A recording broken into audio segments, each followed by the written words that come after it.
আসসালামু আলাইকুম everyone. Fatema's cooking স্টুডিওর আজকের পর্বে থাকবে কিভাবে হোটেল বা রেস্টুরেন্টে মজাদার কাবাব মশলা বানানো হয় সেটির রেসিপি। আমরা হোটেল বা রেস্টুরেন্টে যে কাবাব খেয়ে থাকি সেটি অনেক বেশি মজাদার হয়।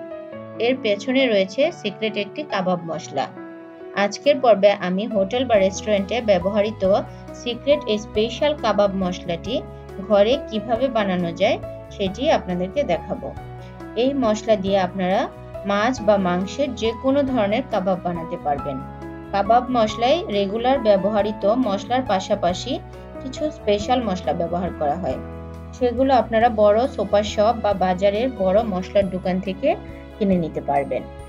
তাহলে কথা না বাড়িয়ে চলুন দেখে নেওয়া যাক কিভাবে তৈরি করা হয়েছে এই কাবাব মশলাটি। প্রথমে আমি দিয়ে দিচ্ছি ধনিয়া 3 টেবিল চামচ, জিরা 3 টেবিল চামচ, দারুচিনি 38 গ্রাম, সবুজ এলাচ 3 টেবিল চামচ দিয়ে কিছুক্ষণ নেড়ে ভেজে নিচ্ছি।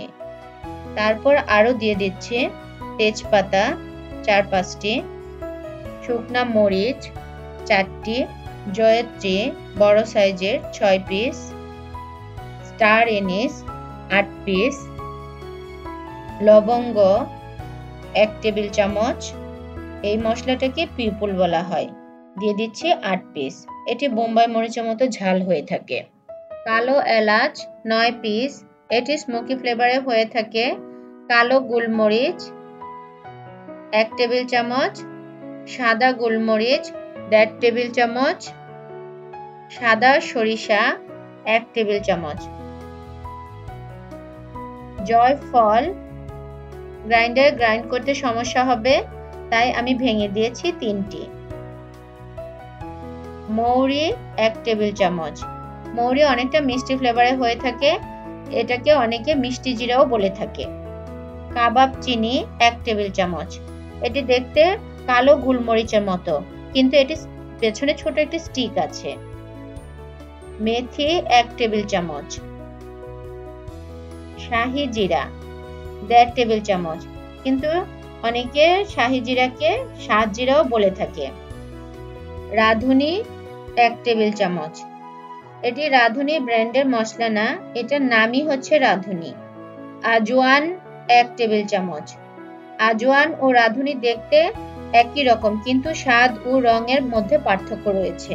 পোস্তদানা 1.5 টেবিল চামচ, শুকনো গোলাপ পাপড়ি 12 গ্রাম, খসখস 15 গ্রাম। এই মশলাটা দেখতে ঘাস শুকিয়ে গেলে যেমন ঠিক তেমন হয়ে থাকে কিন্তু সুন্দর একটি ফ্লেভার রয়েছে। গ্রাইন্ড করার সুবিধার জন্য এটিকে কেটে ছোট টুকরা করে নিয়েছি। পমিগ্রেনেট সিডস দিয়ে দিচ্ছি 1 টেবিল চামচ। যদি বাজারে পাওয়া না যায় ডালিম বা বেদানা এনে বিচিটাকে রোদে শুকিয়ে গ্রাইন্ডারে গ্রাইন্ড করে নিলেই হবে।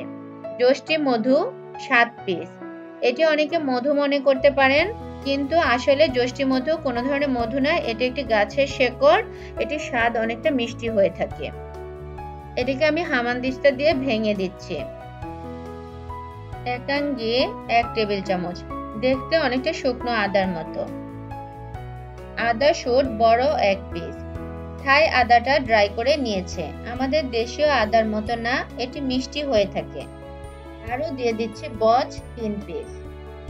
গ্রাইন্ড করার সুবিধার জন্য আমি শক্ত মশলাগুলোকে ভেঙে দিয়েছি। তারপর মশলাগুলোকে 2-3 মিনিট ভেজে নিচ্ছি। রুম টেম্পারেচারে না আসা পর্যন্ত আমি অপেক্ষা করছি। এই মশলাটা করার জন্য একটি পাওয়ারফুল গ্রাইন্ডার লাগবে। এখন মশলাগুলো ঠান্ডা হয়ে গিয়েছে, মশলাগুলোকে একটি গ্রাইন্ডারের জারে নিয়ে নিচ্ছি। আমি কয়েক ধাপে মশলাগুলোকে গ্রাইন্ড করে নিচ্ছি। আপনারা মশলা ভাঙানোর দোকান থেকেও এই মশলাটা ভাঙিয়ে নিতে পারবেন। ভালোভাবে মশলা গ্রাইন্ড হয়ে গেলে এতে দিয়ে দিচ্ছি লবণ 1 চা চামচ, টেস্টিং সল্ট 1 চা চামচ, চিনি 1 চা চামচ, সাইট্রিক অ্যাসিড 1 চা চামচ, হলুদ গুঁড়া 1 টেবিল চামচ। এখানে আমি কালার সুন্দর করার জন্য কাশ্মীরি মরিচের গুঁড়া ব্যবহার করেছি 1 টেবিল চামচ। আপনাদের কাছে যদি এটি অ্যাভেলেবেল না থাকে তাহলে নরমাল মরিচের গুঁড়া ব্যবহার করতে পারেন 1 চা চামচ। এই শুকনো উপকরণগুলো দেওয়া হয়ে গেলে মশলাগুলোকে আবার কয়েক সেকেন্ডের জন্য গ্রাইন্ড করে নিচ্ছে। মশলাগুলো গ্রাইন্ডারে গ্রাইন্ড করার সময় হালকা গরম হয়েছিল, তাই এখন মশলাগুলোকে একটি বাটিতে নিয়ে রুম টেম্পারেচারে রেখে ঠান্ডা করে নিচ্ছি। রুম টেম্পারেচারে আসার পর একটি এয়ারটাইট বয়মে ভরে নিচ্ছি। এই কাবাব মশলাটা আপনারা এয়ারটাইট বয়মে ভরে ফ্রিজে রেখে 6 মাস ব্যবহার করতে পারবেন। ব্যবহারের সময় শুকনো চামচ ব্যবহার করতে হবে। মাছের কাবাব বানানোর জন্য প্রতি কেজিতে আধা টেবিল চামচ, মুরগির মাংস দিয়ে কাবাব বানানোর জন্য প্রতি কেজিতে 1.5 টেবিল চামচ, গরু, খাসি বা মহিষের মাংস দিয়ে যদি কাবাব বানান তাহলে প্রতি কেজিতে 2 টেবিল চামচ কাবাব মশলা ব্যবহার করতে হবে। আশা করি আমার রেসিপিটি আপনাদের ভালো লেগেছে। ভালো লাগলে প্লিজ আমার চ্যানেলটি সাবস্ক্রাইব করবেন।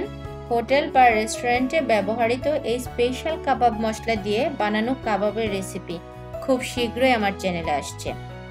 আজকে আর কথা বাড়াচ্ছি না, সবাই ভালো থাকবেন। আল্লাহ হাফেজ।